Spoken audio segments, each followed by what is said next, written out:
নমস্কার বন্ধুরা, আমি তন্ময় দান রিমি পয়সা চ্যানেল থেকে আপনাদের ছট পূজার প্রীতি ও শুভেচ্ছা জানাই। আজকে মূলত একটা বিষয় নিয়ে আমি কথা বলবো, সেটা হচ্ছে 1 টাকার নোট। কারণ বাজারে গিয়ে আমরা একটা জিনিস লক্ষ্য করেছি, যখন আপনাদের বলি নোটের কথা যে আছে কিনা, তো আপনারা মানি ব্যাগ থেকে আরাম করে এইরকম মুড়ে একটা নোট আমাদের দেখান, দাদা দেখুন তো এই নোটটা চলবে কিনা। অথচ এই নোটটা থেকে আপনি একটা বড় অ্যামাউন্ট আশা করেন, তাই তো? তো সেই অ্যামাউন্টটা পেতে গেলে ওই নোটটাকে যেভাবে সংরক্ষণ করতে হয় সেটা কিন্তু আপনারা করেন না, মানে কন্ডিশনটা খুবই খারাপ করে দেন।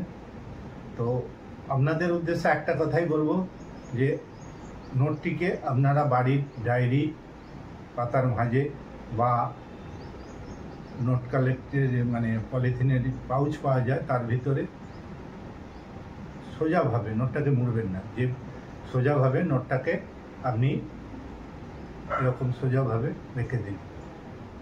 তারপর আপনাদের ওই নোটটা যখন আপনি দেখাবেন আমাদের, তো তার ভ্যালুয়েশন কিন্তু আপনারা অনেক বেশি পাবেন। মূলত যে নোটটার কথা আমি এখন আপনাদের বলবো সেটা হচ্ছে 1 টাকার 1964 সালের 1 টাকার 1964 সালের এস ভূতলিঙ্গমের সিগনেচারওয়ালা সিরিজ 01 থেকে 01 থেকে 21 পর্যন্ত, ঠিক আছে? এরকম একটা নোট যদি আপনাদের কাছে থাকে বা একটা বান্ডেল থেকে থাকে, অবশ্যই একটা বান্ডেলের 1 লক্ষ টাকার বেশি আপনি পেতে পারেন। আবারও বলছি, 1 লক্ষ টাকারও বেশি আপনি 1964 সালের এস ভূতলিঙ্গমের সিগনেচার কি করা টাকার বান্ডেল 1 লক্ষ টাকারও বেশি আপনি পেতে পারেন, ঠিক আছে? তো এরকম একটা কন্ডিশন হতে হবে, এ নয় যে ওতে মানে দাগ আছে। আর সিরিয়ালটা অবশ্যই একদম পরপর হতে হবে 100টা, ঠিক আছে? মাঝে কোনো মিস হওয়া চলবে না, দেখে নেব।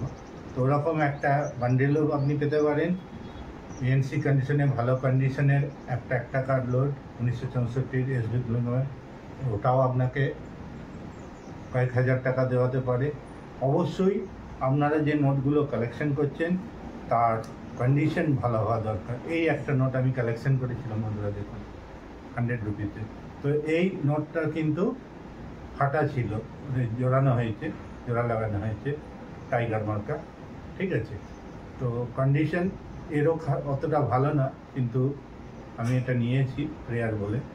মাঝের দেখবেন একটা ভাঁজ রয়েছে, এরপর আস্তে আস্তে ওটাকে আমি সোজা করে রাখার জন্য এটা মোটামুটি বুঝতে পারা যাচ্ছে না। তো এইরকম 2 টাকার নোটে যদি আপনাদের কাছে থাকে অবশ্যই জানাবেন। এবার আসি একটা সতর্কবার্তা, যেটা হচ্ছে যে কিছু লোক মানে মানুষকে বিভ্রান্ত করার জন্য উল্টো পাল্টা, মানে যে কয়েনটার কোনো এখনো বাজারে কিনতেই শুরু করেনি, হয়তো নিজেরা কিনছে আপনি নিজের মধ্যে বইয়ের প্রাইসের থেকে, ঠিক আছে? কোনো আর্ট গ্যালারি বা কেউ কিনছে না। তো সেই কারেন্সিগুলো একটা বড় রেট, যেটা ফেসবুকে আপনারাও দেখেছেন।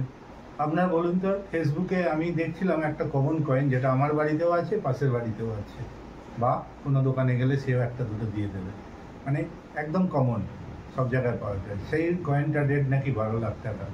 তো আমার একজন যখন প্রশ্ন করে, দাদা এই কয়েনটা তো ফেসবুকে 12 লাখ দেখাচ্ছে, তো আমি ওকে একটা কথাই বলেছিলাম যে আমার কাছে যা কয়েন আছে বা কালেক্টরদের কাছে যা কয়েন আছে, হয়তো সে পুরো ওয়েস্ট বেঙ্গলটা কিনে নিতে পারে, আর একটু বড় হলে পুরো ইন্ডিয়াটাও কিনে নিতে পারে।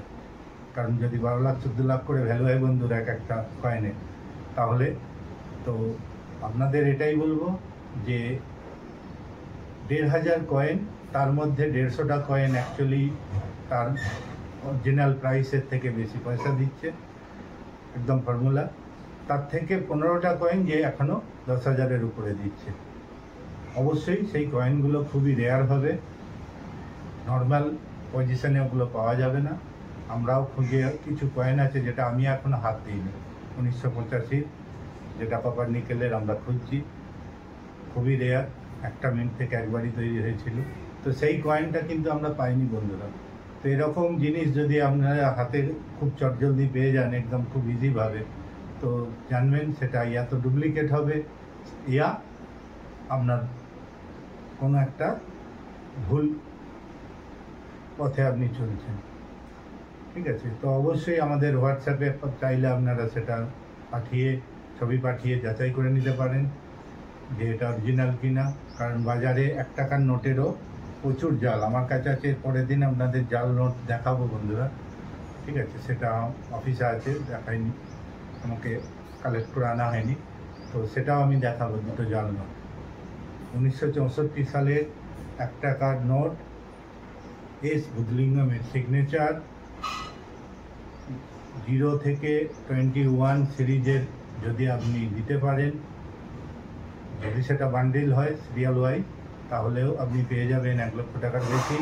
আবারও বলছি 1 লক্ষ টাকারও বেশি। আর যদি সিঙ্গেল নোট হয় তাহলেও আপনি পেয়ে যাবেন 1000 টাকারও বেশি।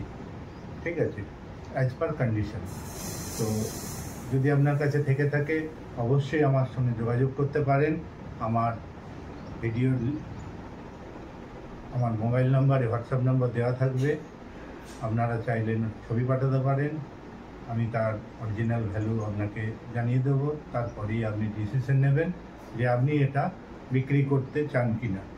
তো আবার আপনাদেরকে শুভ ছট পূজার প্রীতি ও শুভেচ্ছা জানাই।